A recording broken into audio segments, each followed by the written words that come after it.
The International Alcohol Control has recently ranked countries on the strength of their alcohol policies. They place Lithuania at the top and New Zealand at the bottom.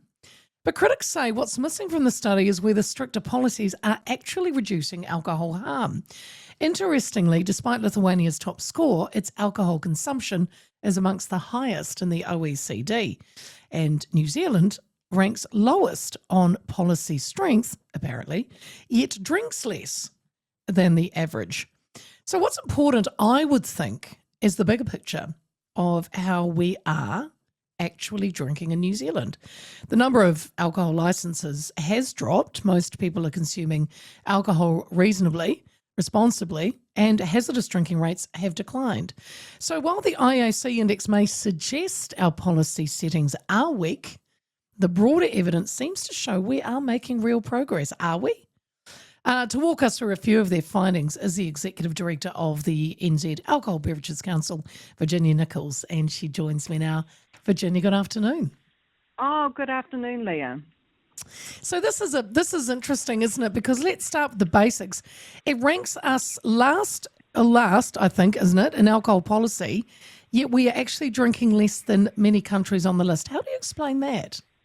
Oh, look, it's crazy stuff, really, isn't it? And I think to explain that, we probably need to go through and actually have a look. What we did was we actually went on. I mean, I think there's an obvious omission in the study, and that's an analysis of how these countries compare in terms of reducing alcohol harm.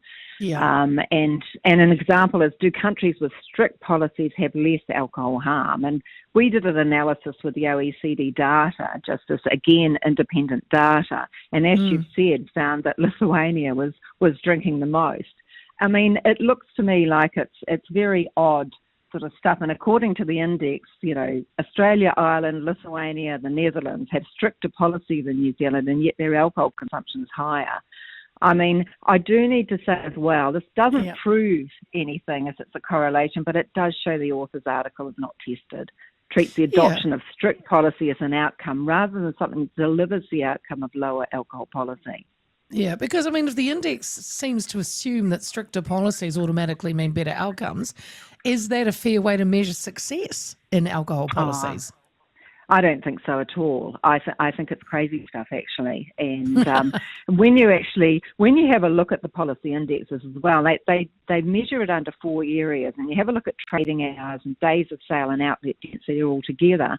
There's a whole lot of limitations in the actual index study. So, for instance, we look at this here, there's a gap in the current index due to a lack of data on density of outlets. So as a result, it wasn't included. Now, there are often comments that deprived areas are overrepresented by licensed premises and by implication are drinking more than elsewhere, which is misleading.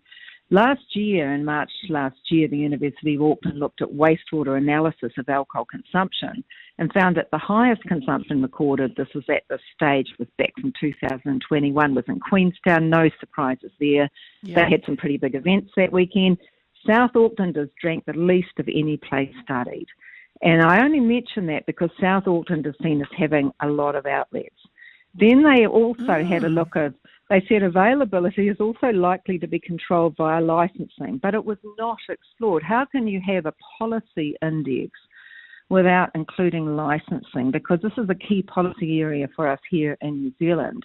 So I think the omission, for instance, is an example of local alcohol policies, which may address alcohol density, proximity provisions and trading hours, shows a significant gap in information. What the index, or this particular one, focuses on is the number of trading hours per day and the days of the week you're allowed to operate. Tells us very little.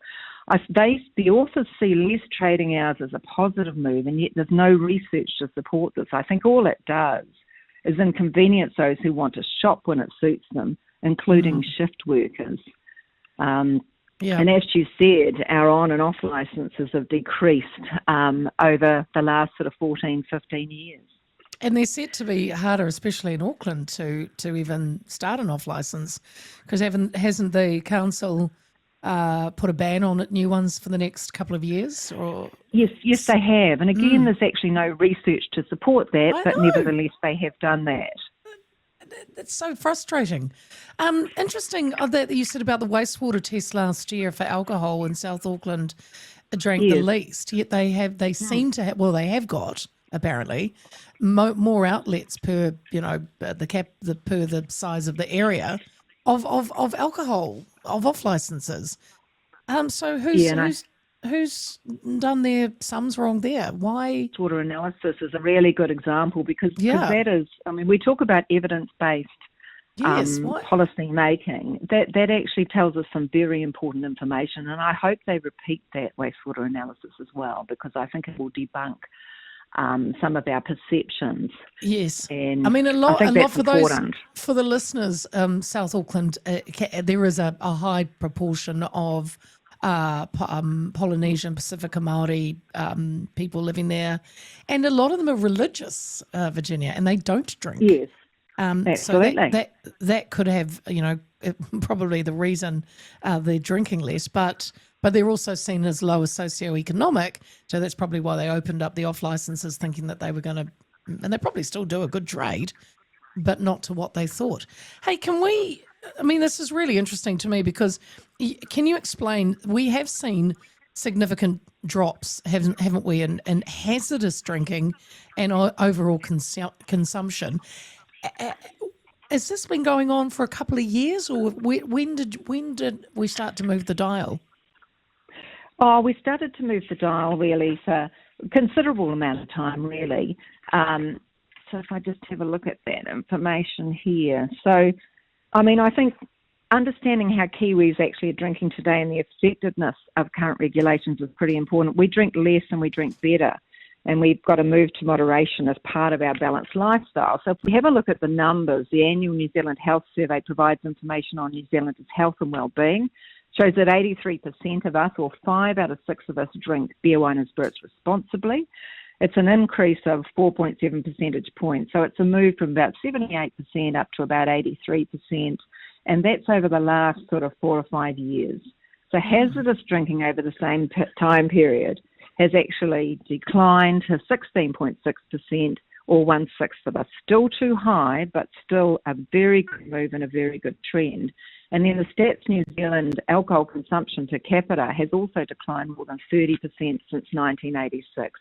We're drinking differently, and I think some of these researchers or academics need to actually bring that into their thinking as well and say, right, what are we doing? What's working? And hey, we need to take a look at this. Instead of having a look at some foolish information, if you could say, on a index study that actually a lot of it doesn't make sense. Well, I mean, yeah, well, you're right, because overall this kind of global ranking, I mean, is it helpful, or does it risk promoting policies that sound good on paper but just does not fit in New Zealand's reality? Yeah, I think what's actually happening there is I think they're missing the real picture. New Zealand is already highly regulated, and I think what we're seeing here is academics who are doing advocacy and not impartial research, and I think that's a sad reflection of what's actually going on.